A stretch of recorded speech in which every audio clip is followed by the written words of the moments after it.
దశాబ్దాలుగా ఒక కుటుంబంతో ఉన్న సన్నిహితాన్ని, ఆత్మీయతని అడ్డం పెట్టుకొని దానికి ఫేక్ జోడించి ఇష్టారీతిగా తిరుపతితో సంబంధం లేని, టీటీడీతో సంబంధం లేని 2-3 దశాబ్దాలుగా సన్నిహిత కుటుంబాలుగా ఉన్న మధ్య ఉన్న ఒక ఫోటోని, అది కూడా 20 ఏళ్ల క్రితం, ఒక 5, 6, 10 మందో ఒక తీర్థయాత్ర చేస్తే మార్పు చేసి ఎడిట్ చేసి ఇద్దరినే చూపిస్తూ హాల్లో కూర్చుని ఫోటో మాట్లాడుతున్న మాటల్ని, లేదు ఆత్మీయంగా ఉన్నటువంటి దృశ్యాన్ని ఫేక్ చేసి ఆత్మీయంగా ఉన్నటువంటి దృశ్యాన్ని అంట ఫేక్ చేశారంట.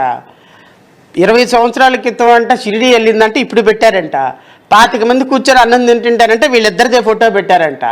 కిచెన్లో అంటే ఆత్మీయంగా ఉన్నది అంట.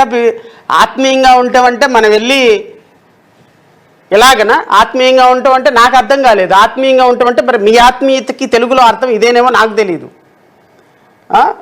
అంటే అసలు ఈ ప్రపంచంలోనే నీతికి నిజాయితీకి పేటెంట్ రైట్గా ఉన్నటువంటి మా మూర్తి గారి యొక్క ముఖం చూడండి. వారం రోజుల నుంచి లంకనాలు చేసిన వాళ్ళలాగా, వారం రోజుల నుంచి లంకనాలు చేసి అప్పుడే హాస్పిటల్ నుంచి డిశ్చార్జ్ అయ్యి 4 రోజుల నుంచి జ్వరం వచ్చినట్టు ఎలా అయితే ఉంటుందో ఫేసు, మామూలుగా వేరే దాని మీద డిబేట్లు పెట్టమంటే మాత్రం ముఖం అంతా వెలిగిపోతుంది, మామూలుగా వెలిగిపోదు.